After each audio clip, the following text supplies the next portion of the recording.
Oh, Bursa Efek Indonesia, Bursa Efek Indonesia. Baru-baru ini viral kasus gratifikasi IPO sampai BEI itu pecat 5 karyawan. Buat teman-teman yang belum tahu, IPO itu adalah Initial Public Offering atau pencatatan sebuah perusahaan publik di pasar modal agar sahamnya bisa dibeli masyarakat. Jadi, kasus gratifikasi IPO itu artinya adalah ada oknum-oknum di BI yang meloloskan perusahaan-perusahaan sampah untuk di-listing di pasar modal. Dan tentunya ini pasti ngerugiin investor ya, karena kalau perusahaan sampah ya harganya pasti bakal jeblok dari harga IPO-nya dan nggak tahu kapan bakal bisa recover lagi. Di video ini gue akan jelasin salah satu kejanggalan dari satu saham yang sudah IPO di bursa. Buat teman-teman yang belum subscribe, make sure kalian udah subscribe dan hit the notification bell juga ya, karena kebanyakan viewers dari channel gue ini itu ternyata belum pada subscribe.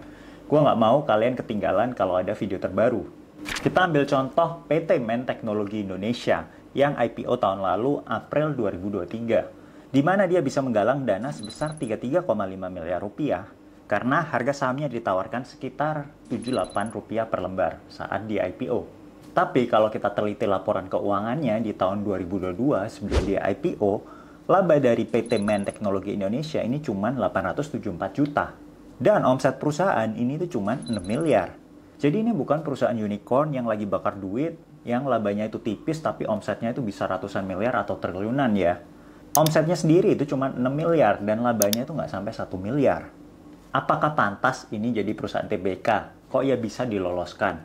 Ini tuh kayak toko kelontong ya. Mama dan papa saya itu kan pelaku bisnis juga ya. Kita punya toko dan labanya 1 miliar per tahun itu mungkin banget. Dan kita CV aja belum. Sedangkan ini TBK mau di-list di pasar modal Indonesia. Ya logika aja lah. Kalau nggak ada kong kali kong, mana mungkin sahamnya bisa melantai di pasar modal dan dapat dibeli oleh investor di seluruh Indonesia. Apalagi dana yang digalang itu sampai 33,5 miliar. Jadi enak banget ya punya bisnis laba 1 miliar aja nggak nyampe, tapi bisa galang dana sebesar 33,5 miliar. Kalau gitu gue IPO-in aja nih toko mak gue kan. Dan anehnya lagi, setelah dana IPO 33 miliar ini digalang, fundamental perusahaan itu nggak berubah. Labanya di tahun 2023 setelah IPO itu 1 miliar dan omsetnya itu ya tetap sekitar 7 miliar. Lah, ini dapat dana seger sebesar 33 miliar dari investor di Indonesia. Kenapa kok fundamentalnya nggak berubah? Kalau laba nggak berubah, oke mungkin gue bisa coba ngerti ya karena perusahaan baru. Tapi kalau omsetnya nggak berubah, ini tuh duitnya dipakai apa? Apakah diputar ke bisnisnya beneran kah? Kok ya bisa nggak ngerubah omset? Ini omset ya, bukan laba di mana minus kos operasional dan pajak. Apa duitnya ditaruh di bawah bantal? Jadi tolonglah Bursa Efek Indonesia, oknum yang kong kali kong sama pengusaha yang nggak benar itu harus dibasmi. Apalagi Bursa Efek Indonesia ini kan bukan bagian dari lembaga pemerintah, bukan BUMN juga. Nggak perlulah budaya KKN itu dibawa ke sini. Dan perasaan yang gue dapat saat kemarin diundang dinner dengan para direktur BEI itu sebenarnya cukup pleasant. Terlepas dari makanan mewah dan enak yang disajikan, gue itu bisa lihat para petinggi-petingginya itu beneran care dan mereka itu mau pasar saham Indonesia kita itu terus maju dan makmur. Dan mereka juga pingin banyak investor saham Indonesia itu yang ekonominya semakin naik dan tujuan finansialnya tercapai.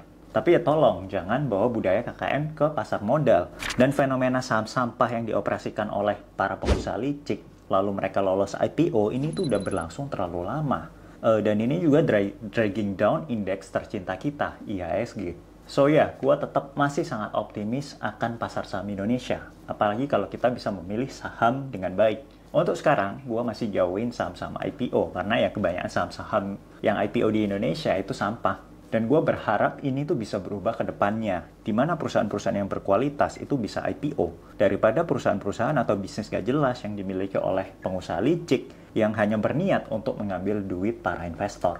Karena dari pengalaman gue invest di saham luar juga, invest saham IPO sebenarnya itu bisa menarik, kalau memang dari regulasi dan penegakan regulasinya itu benar dan berfokus untuk melindungi para investor. So yeah, that's the end of the video. Buat teman-teman yang penasaran soal porto saham saya yang returnnya mengalahkan IHSG dan banyak reksadana saham, bisa cek supercuansaham.id. Di situ teman-teman bisa lihat saya punya saham apa aja dan semuanya transparan dan bisa diikutin. Bisa juga lihat video pembelajaran langsung dari gua. Terus misal gua ada datang RUPS atau seperti acara kemarin di mana gua diundang Bursa Efek Indonesia, gua juga akan sampaikan informasi-informasinya. Oke, that's it and see you guys. Jangan lupa subscribe. And thank you. Bye.